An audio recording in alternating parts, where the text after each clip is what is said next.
Good morning, church. Good morning. Salamat po sa mga ganito na isang malaking opportunity na nakatayo ako dito. First time sa devotion, pero alam ko, ang Holy Spirit mag-lead sa akin at hindi ko kabahan. Thank you so much, Lord, for your goodness.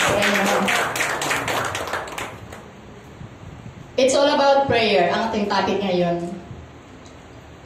Ang tanong, ano ang ibig sabihin ng panalangin? Para sa akin, ang panalangin ay isang pakikinig o isang communication sa Lord na tayo po ay makipag-usap sa Kanya, na tayo po ay makipag-connect sa Kanya. Kung ano man ang ating laman ng ating puso't isipan, dapat kausapin niya siya na siya lang po na walang ibang Diyos na buhay na magbigay sa atin ng guide sa ating buhay. Kasi siya po ang nag-lead sa atin kung ano ang hinaing nating puso. Siya lang po ang may solusyon sa lahat.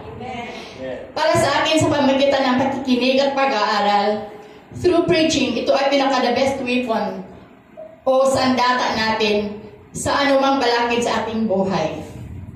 Ito ay connection or access to the Lord. Ito ang panahon na makipag-communicate tayo sa Panginoon. Kausapin mo siya kausapin mo pa siya, maparating sa Kanya kung anong gusto mong sabihin sa Kanya. Ano ang dapat mong gawin bago manalangin? Una, magpalinis muna tayo sa ating mga nagawang kasalanan sa araw-araw sa pamamagitan ng pag-iisip, yung maling pag-iisip natin, maling pagsalita sa ating mga nabigkas na ating mga dila. Dapat mag-ingat tayo kung ano ang dapat nating maibigkas para hindi natin hindi tayo magkamali sa ano man ang mabigkas natin. Kasi mag-ingat tayo sa ating bawat salita. At maling ginagawa sa araw-araw. Ito ang i-confess natin sa Panginoon at magpasiyasa tayo palagi sa Panginoon. Paano tayo manalangin? Basahin po natin Matthew 6:19-13.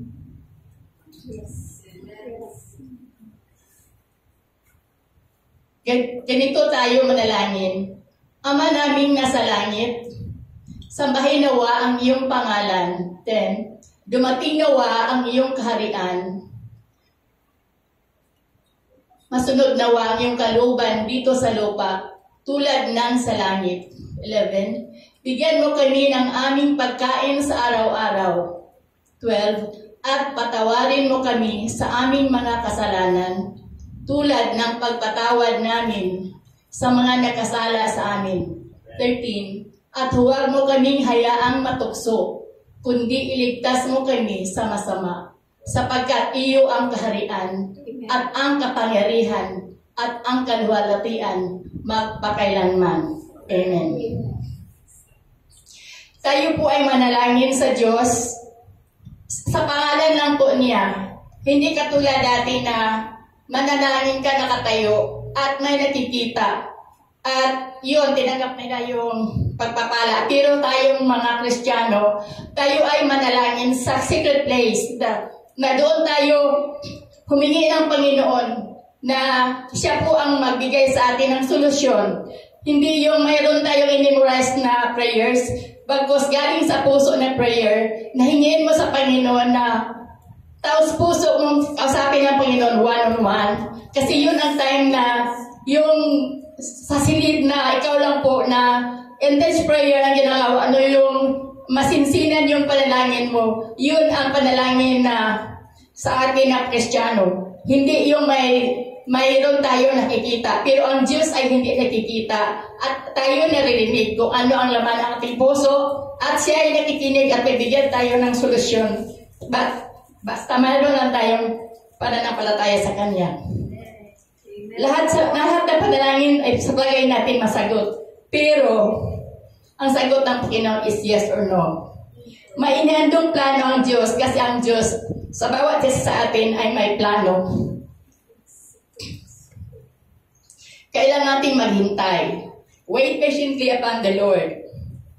Sabi ng Panginoon na darating ang panahon na yung para sa iyo ay mayroon kang ipagawa na yung right timing na para talaga kung tinawag ka ng Ginoo na maglingkod ka, at yun ang gagawin natin. Maghintay lang po tayo sa Panginoon.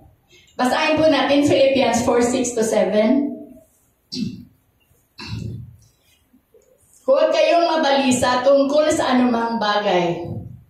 Sa halip, hingin ninyo sa Diyos ang lahat ng inyong kailangan sa pamamagitan ng panalangin may pasasalamat. At ang kapayapaan ng Diyos na hindi kayang maunawaan ng tao ang siyang mag-iingat sa inyong puso at pag-iisip dahil sa inyong pakikipag-isa kay Kristo Jesus.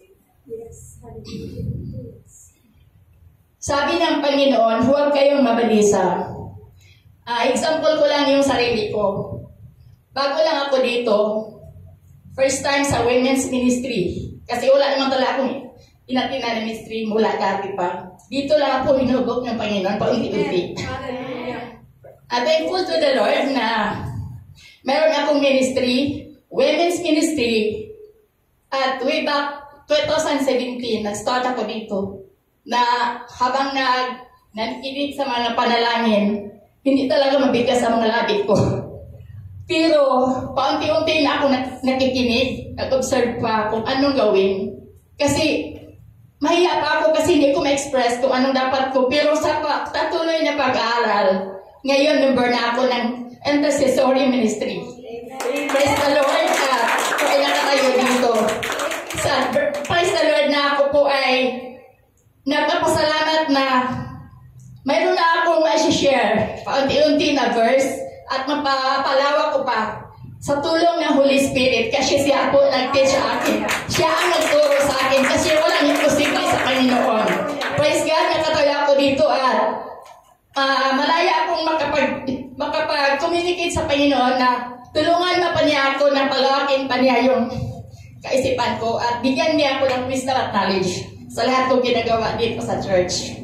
Manalangin tayo na example pa dito is yung may mga bagabag kaya example yung mga dumarating na mga bayarin, mga due date, pero sabi ng Panginoon, huwag kang mabagabag, huwag kang mabalisa, sapagkat si Lord our great provider. Provide ni Lord ang lahat, basta manalangin ka lang at may pananampalataya sa Kanya.